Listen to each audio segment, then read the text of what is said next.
This weekend, 3 brave Americans gave their lives in service to our country.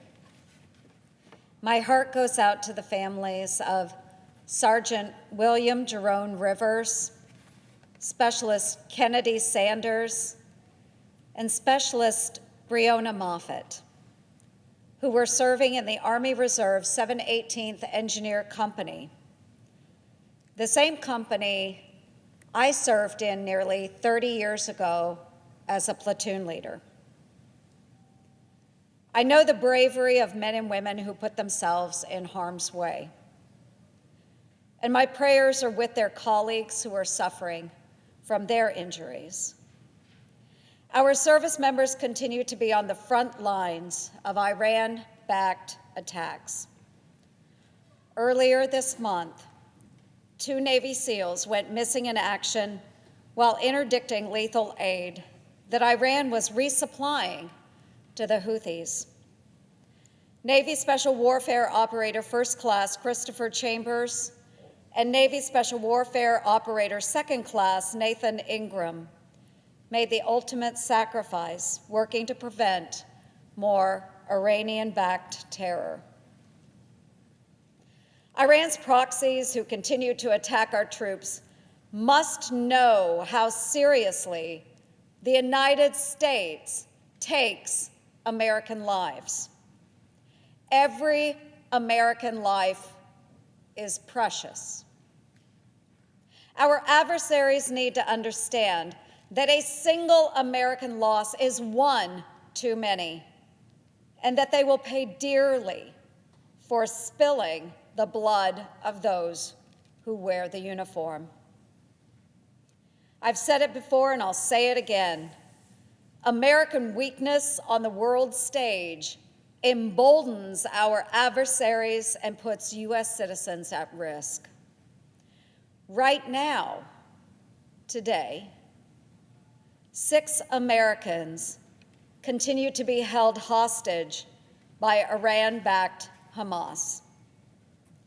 This terrorist organization thinks it can barter with American lives. Instead of fearing us, they seek to manipulate us. Instead of hiding in the shadows, they hold press conferences and entertain foreign officials openly in Doha.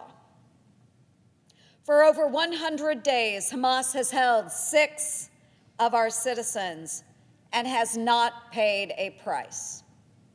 Instead, the opposite has occurred. What is President Biden doing to bring them home?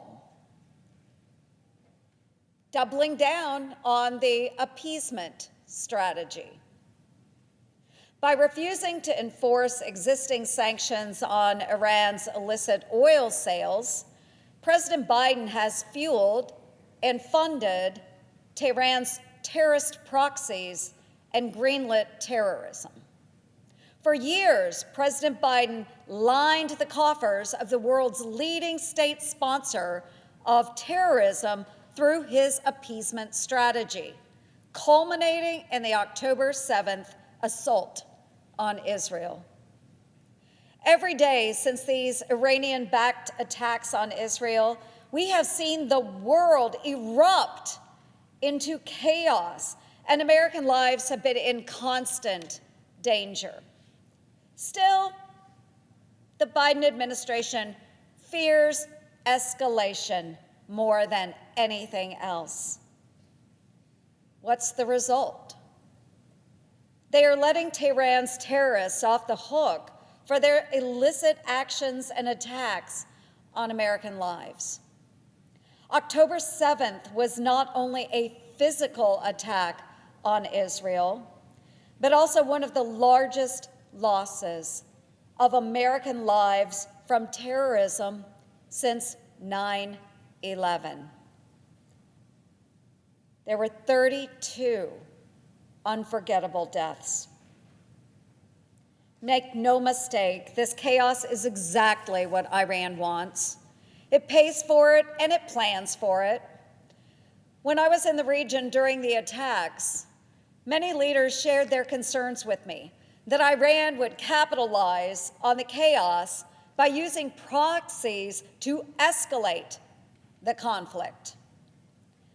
I knew that it was essential to stand with Israel, not only to protect our partnership with our greatest ally in the region, but also to protect American lives. Unfortunately, we are seeing those fears come to fruition.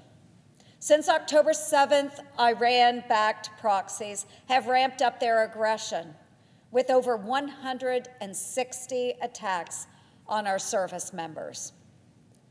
The Houthis are unleashing drone attacks on our troops in the Red Sea, disrupting commerce and wreaking havoc on innocent civilians. We struggle to defend our ships from incoming rockets and drones, and hesitate to find, fix, and finish the very source of these attacks. We know it's Iranian proxies. Folks, we know that. There's no doubt about it.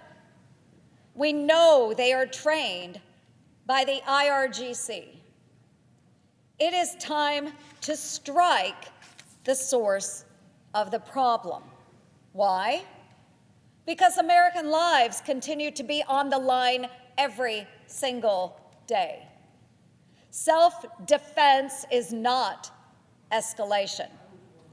It is the most basic and moral action we can take as a nation. We owe it to our troops. We owe it to our citizens. For nearly 4 months, folks, Hamas has held U.S. citizens hostage as political prisoners. Our fellow Americans are being used as human shields without consistent access to food, to water, to medical treatment, or to sleep. Right now, American hostage families live in agony, uncertain if their loved ones are alive or they're dead. No parent should ever have to endure this. And terrorists should not be able to hold this power over Americans. We must do everything in our power to stop Hamas from torturing our families. To end Hamas's reign of terror, we must cut off their IRGC funding. These terrorist groups have one thing in common. As long as they are sponsored by Tehran, they are committed to chaos in the world, and they pose a threat to Americans at home and abroad. Now is the time for strong U.S. leadership. I've been calling for President Biden to hit Iran where it hurts, the pocketbooks funneling illicit oil funds to its terrorist proxies. The choice, folks, is clear.